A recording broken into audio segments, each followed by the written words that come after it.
야곱의 아들들은 절체절명의 위기에 빠졌습니다. 베냐민이 은잔 도둑으로 몰려서 노예가 되게 생겼습니다. 이 청천벽력 같은 소리를 듣고 유다는 막내 베냐민뿐만 아니라 여기 있는 우리 모두가 노예가 되겠다라고 말했습니다. 우리가 함께 책임을 지겠다라는 말입니다. 그러나 요셉은 이것을 거절합니다. 은잔을 훔쳐간 그 한 사람만 노예가 되고 나머지는 너희 아버지께로 평안히 돌아가라는 것입니다. 여러분, 이것은 사실 자비를 베푸는 것 같지만 은밀한 유혹입니다. 형들이 이전처럼 동생을 버릴 것인가 시험하고 있는 것입니다. 지금 요셉이 만들어준 상황 그야말로 기가 막힙니다. 하필 막내 베냐민이 죄가 있다고 여겨지는 상황입니다. 확실한 증거까지 나왔고 연대 책임을 질 필요도 없습니다. 총리가 시키는 대로 베냐민을 노예로 만들어 두고 자신들은 아버지께로 평안히 갈 수 있는 명분이 생긴 것입니다. 형들이 만약 속으로 베냐민을 시기하고 있었거나 못마땅하게 여기고 있었다면 이것은 그들에게 있어서 절호의 기회가 되었을 것입니다. 아무 부담 없이 베냐민을 애굽에 버려두고 갈 수가 있습니다. 애굽 총리는 이미 자신들에게는 어떤 책임도 묻지 않겠다고 선포했습니다. 베냐민이 죄를 지은 것처럼 누가 보아도 생각할 상황입니다. 이런데 그들이 베냐민을 버리고 떠나는 것을 누가 탓할 수 있겠습니까? 어쩔 수 없었다고 아버지에게 돌아가서 상황이 그리 되었노라고 베냐민이 은잔을 훔쳤으니 노예가 되는 것이 마땅하지 않겠냐고 얘기할 수 있습니다. 막내가 남겨지는 것 기쁜 일이라고 하기는 그렇지만 누구라도 돌아가서 늙은 아버지를 봉양해야 한다는 좋은 명분도 있습니다. 만약 이들이 예전에 요셉이 기억하는 그 모습 그대로였다면 형들은 뒤도 돌아보지 않고 베냐민을 버렸을 것입니다. 요셉을 죽이기 위해서는 일부러 상황을 만들어가면서까지 행했던 그들이 아닙니까? 그러나 이제 이 형들은 이전과 같이 동일한 실수를 범하지 않습니다. 그들은 변화되었고 그 모습을 보여줍니다. 특별히 이 야곱의 아들들 중 유다의 모습이 돋보이고 있습니다. 이 위기의 순간 그는 빛나는 리더십을 보여줍니다. 형제들을 이끌어서 지도하는 이 유다의 능력은 이전부터 드러나고 있었습니다. 하지만 그것이 전에는 선하게 발휘되지 못했습니다. 하지만 이제 하나님의 손대심을 통해서 유다는 변화되었습니다. 유다가 하나님의 백성에 합당한 모습으로 변화된 것, 우리에게도 이러한 하나님의 변화가 일어나기를 소망합니다. 그렇다면 사랑하는 성도 여러분, 하나님께서 이루어 가시는 변화, 우리 삶에 이루어 가시는 변화 무엇입니까? 첫 번째는 사랑으로 이해하게 하신다라는 것입니다. 18절 말씀입니다. 유다가 그에게 가까이 가서 이르되 내 주여 원하건대 당신의 종에게 내 주의 귀에 한 말씀을 아뢰게 하소서. 주의 종에게 노하지 마소서. 주는 바로와 같으심이니이다. 유다는 베냐민을 두고 갈 생각이 전혀 없습니다. 그러니 앞에 있는 애굽의 총리를 설득하기 위해서 베냐민이 노예가 돼서는 안 되는 이유를 설명합니다. 이전의 대화에서도 살펴볼 수 있듯이 이들은 이미 베냐민의 무죄함을 증명하려고는 하지 않습니다. 그것이 소용이 없다는 것을 이미 알고 있습니다. 확실한 증거가 나와버렸고 애굽 총리는 베냐민을 벌할 생각으로 가득해 보입니다. 무섭게 화가 난 애굽 총리에게 우리가 무죄하다 우긴다 한들 역효과만 날 것이 뻔합니다. 그래서 유다가 선택한 방법은 그의 동정심에 호소하는 것이었습니다. 아주 조심스러운 태도로 이야기를 꺼내고 있습니다. 자칫 총리의 심기를 건드려서 모든 것이 수포가 되지 않도록 말입니다. 유다는 자신을 낮추면서 상대방을 가리켜 당신은 바로와 같다 높이고 있습니다. 압으로 해서 기분이 좋게 만들려는 것이 아니라 상대방으로 하여금 나는 지극히 작은 자이고 당신은 이 넓은 애굽의 지배자와 같은 분이다. 그러니 내게 자비를 베풀어 주시라 요청을 하고 있습니다. 넓은 아량으로 이 요청을 들어달라 말합니다.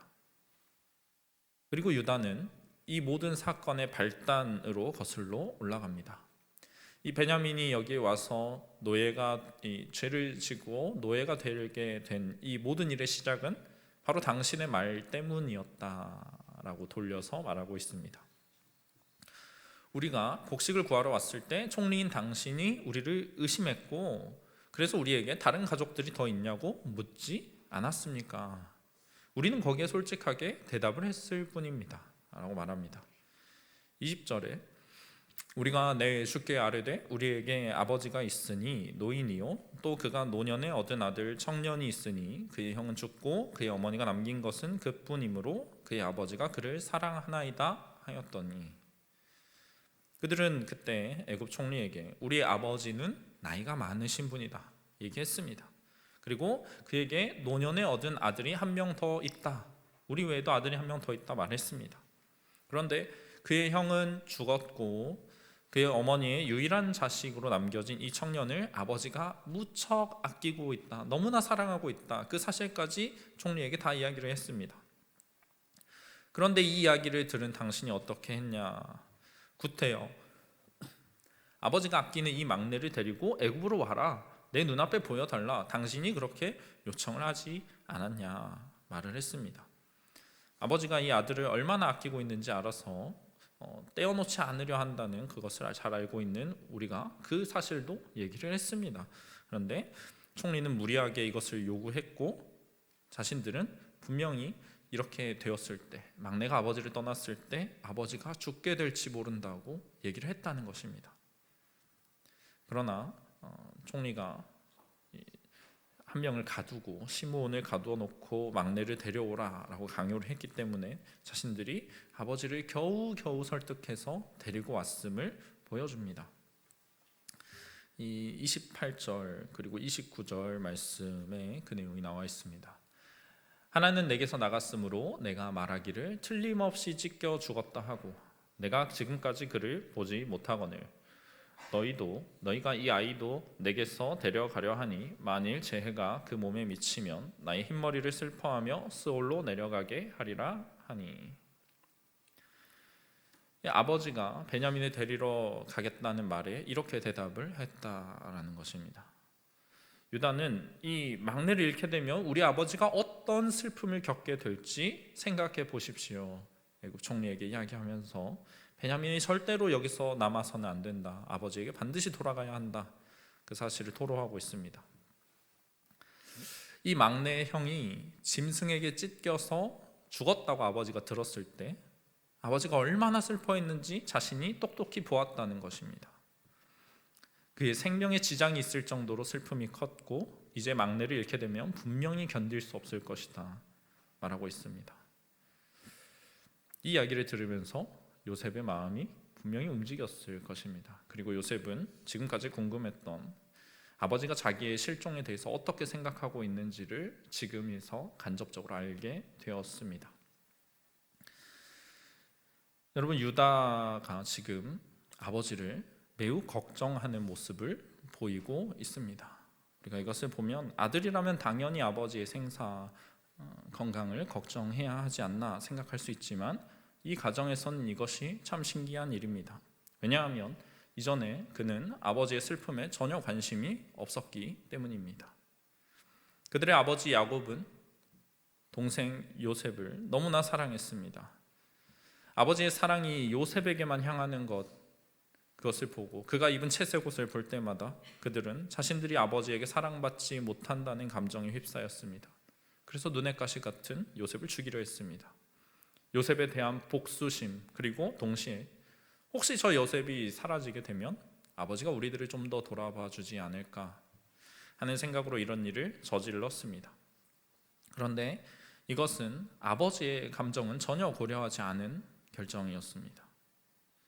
아버지가 요셉을 잃었을 때 어떤 반응을 보일지 그들은 고려하지 않았습니다. 그런데 막상 요셉이 떠나간 뒤에 넋이 나가버린 것 같은 그 아버지의 모습을 보면서 그들의 생각이 크게 바뀌었습니다. 계속해서 위로를 하였지만 모든 위로를 거절하고 내가 요셉을 따라 죽겠다, 그 아이와 함께 가겠다 얘기하는 아버지를 보면서 이들은 깊은 죄책감을 느꼈습니다. 자신들이 아버지를 슬프게 만들었다는 것을 깨달았습니다. 오늘 유다의 이 요셉에게 주어지는 말 중에 아버지라는 단어가 14번이나 등장하고 있습니다. 유다가 얼마나 지금 아버지를 걱정하고 있는지, 생각하고 있는지 잘 보여주는 반복입니다. 요셉이 죽었다는 소식을 전할 때 아버지가 슬퍼하겠구나 예상은 했을 것입니다. 그러나 그것보다, 그 아버지의 슬픔보다 내가 내 안에 쌓여온 그 감정이 더 중요했던 것입니다. 아버지가 조금 슬퍼하겠지만 저 요셉을 내 눈앞에 두고는 내가 살 수가 없다 생각했습니다. 아버지에게도 복수하고 싶은 마음도 있었을 것입니다. 요셉만 사랑하더니 요셉이 사라지면 어떻게 되실까? 하지만 아버지의 그 무너지는 모습을 보고 이제 그들의 태도가 완전히 바뀌었습니다. 진심으로 아버지의 슬픔을 걱정하고 있고 두 번 다시 그런 일이 일어나서는 안 된다 말합니다.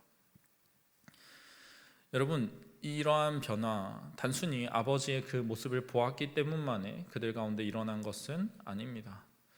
우리들이 세상을 살다 보면 이보다 더 악한 일을 하고 더 큰 슬픔을 보면서도 조금도 변화하지 않는 인물들이 얼마나 많은지 보게 됩니다. 하나님께서 유다를 변화시키셨습니다. 나만 생각하는 자기 중심적인 태도에서 벗어나서 나만 생각하는 그 입장에서 아버지를 계속해서 생각하는 입장으로 변화되었습니다. 다른 사람을, 그 사정을 고려하게 됩니다. 우리에게는 언제나 내 감정, 내 상황이 우선시되는 이기적인 모습이 있습니다. 그러다 보면 자신만의 사랑하는 모습을 보이게 됩니다.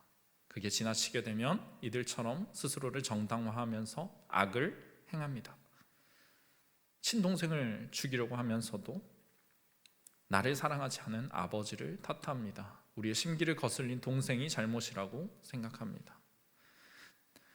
끔찍한 이기주의의 모습이 우리 안에 있습니다. 그러나 유다는 이제 변화한 모습을 보입니다. 그는 이제 아버지의 슬픔을 이해합니다.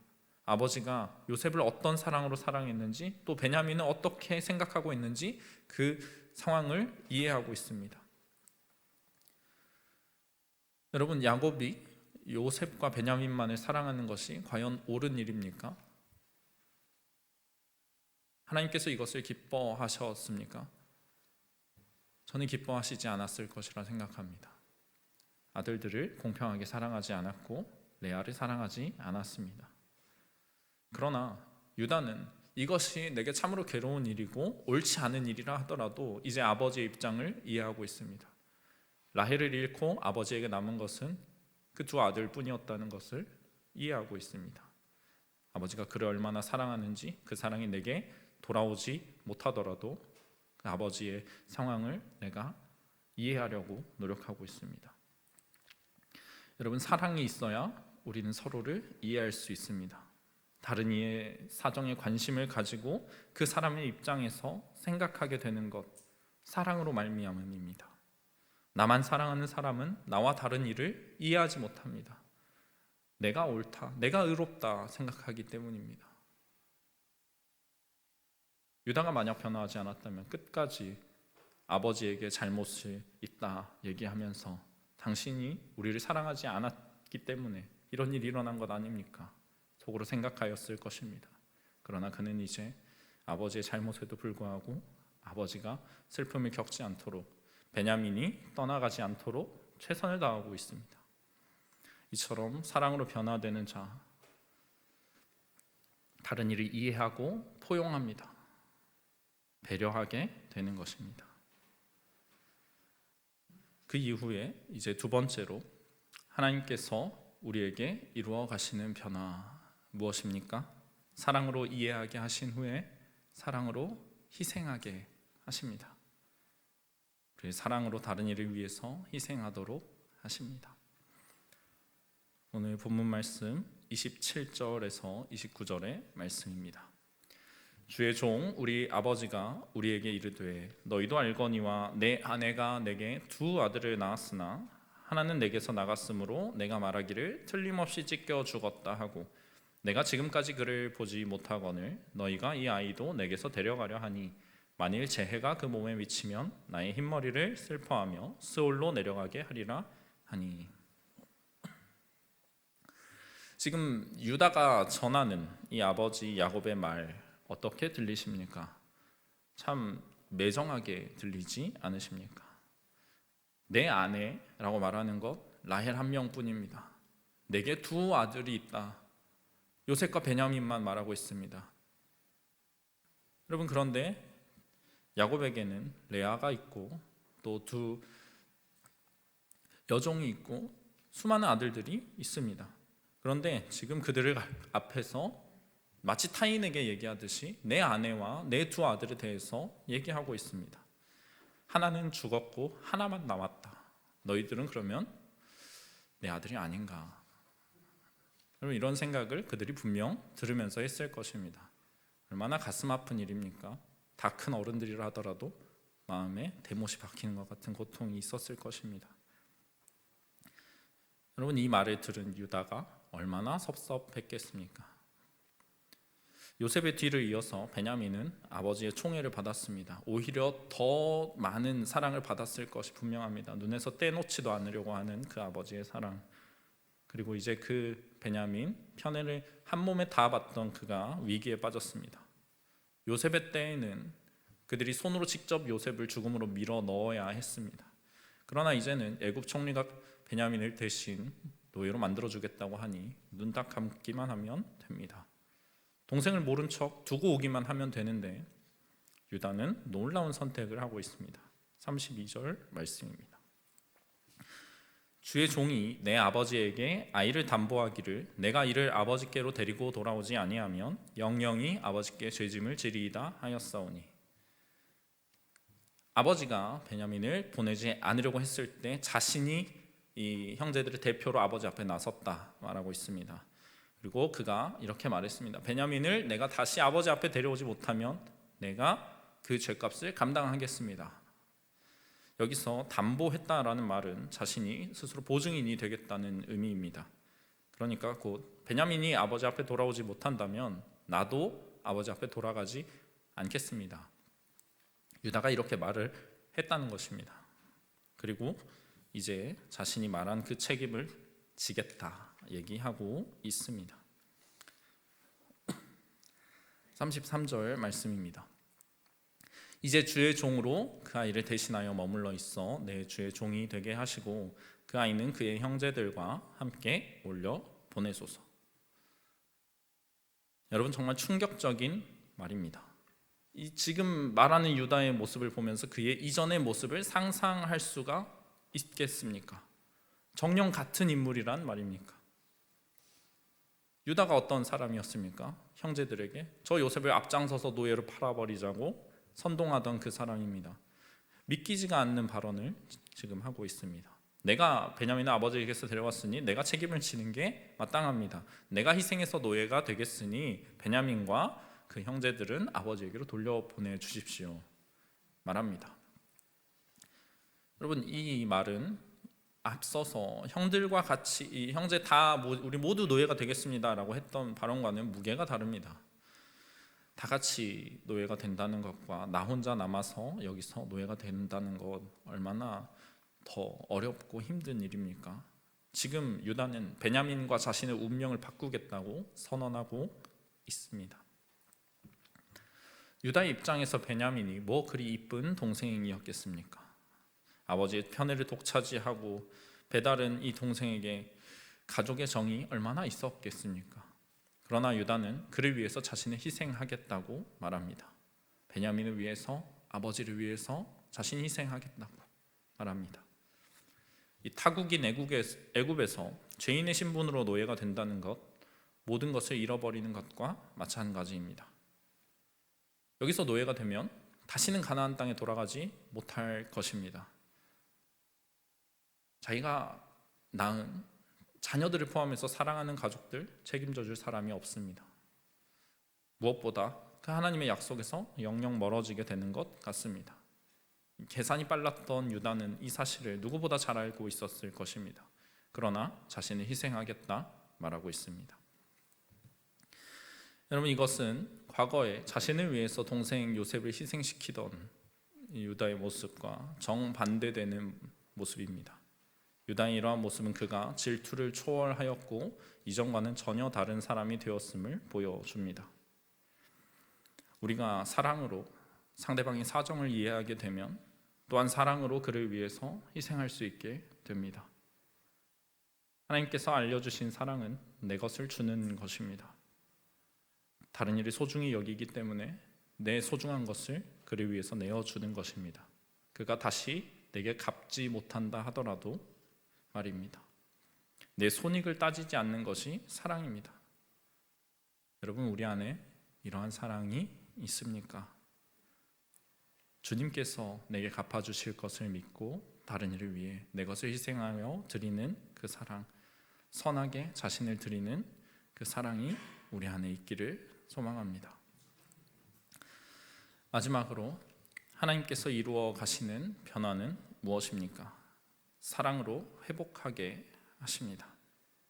사랑으로 회복을 주십니다. 34절의 말씀입니다. 그 아이가 나와 함께 가지 아니하면 내가 어찌 내 아버지에게로 올라갈 수 있으리이까? 두렵건대 제 해가 내 아버지에게 미침을 보리이다. 유다 개인의 이 변화를 통해서 하나님께서는 야곱의 가족 안에 변화를 일으키십니다. 유다 혼자만 변한 것이 아니라 그의 가정 안에 변화가 일어납니다. 유다의 이 놀라운 자기 희생의 선언을 통해서 상황이 급변하기 시작합니다. 물론 요셉이 형들을 처음 보았을 때 그들에게 복수하려 하지 않고 상황을 지켜보려 했고 용서하려 했던 것이 큰 역할을 한 것은 사실입니다. 그러나 구체적인 그들의 관계의 변화, 이것은 유다의 선언으로부터 시작된 것이었습니다. 본래 야곱의 가정은 기형적입니다. 무너져 있습니다. 라반에게 속아서 잘못된 결혼을 한 이후 야곱은 그로 인해 그런 것인지 레아를 사랑하지 않고 라헬만 사랑하였습니다. 그리고 이 치우친 사랑이 그녀들이 낳은 자식에게까지 이어져서 상처가 되었습니다. 아버지의 이 잘못된 사랑 방식이 자식들로 하여금 편을 가르게 만들었고 서로를 미워하게 하였습니다. 여러분, 이 갈등이 바로잡히지 못한 채 점점 심해져 갔고 자식들도 아버지를 믿지 못하게 되고 결국 살인에 준하는 죄를 불러오게 만들었습니다. 대체 누가 이 가족을 보고 믿음의 가정이다, 약속의 민족이다 말할 수가 있겠습니까? 희망이라고는 찾아볼 수 없는 패역한 가정이 아닙니까?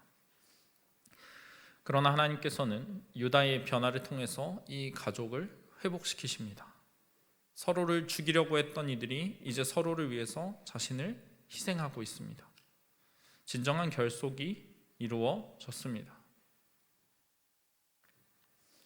자신에게 더 많은 사랑이 돌아오게 하려고 죄를 짓던 이들이 다른 이의 아픔을 겪지 않도록 하기 위해서 자신의 것을 내어놓고 있습니다.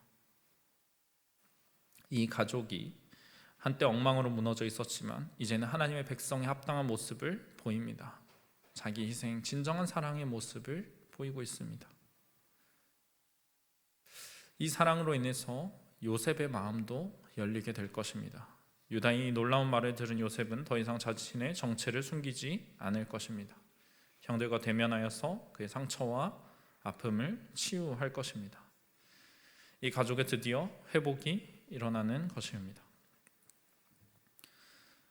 여러분, 자신을 희생하는 사랑, 주님의 말씀에 따라서 자신을 변화시키고 그것을 실제로 행동에 옮기는 것 참으로 어려운 일입니다. 그러나 그것을 통해서 하나님께서는 놀라운 일을 행하실 것입니다.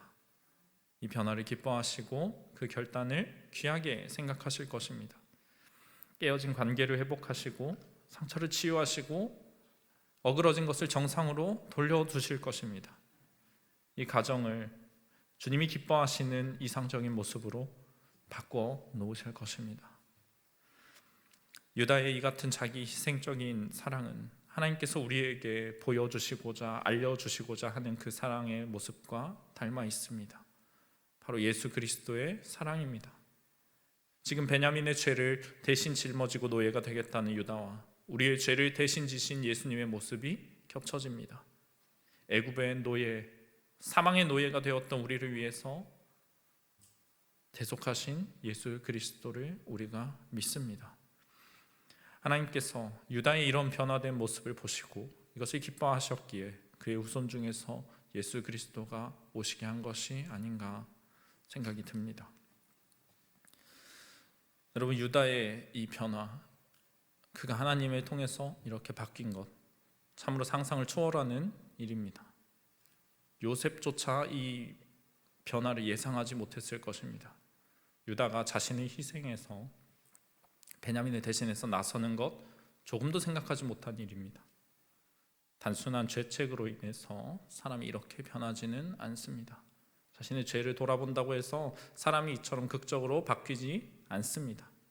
이것은 전적으로 하나님께서 하신 일입니다. 성경학자 조이스 볼드윈은 이렇게 말합니다. 여호와께서는 자기 백성을 자신이 원하는 자로 만들기 위해 끊임없이 일하신다. 하나님께서 우리에게도 이렇게 역사하여 주시기를 소망합니다.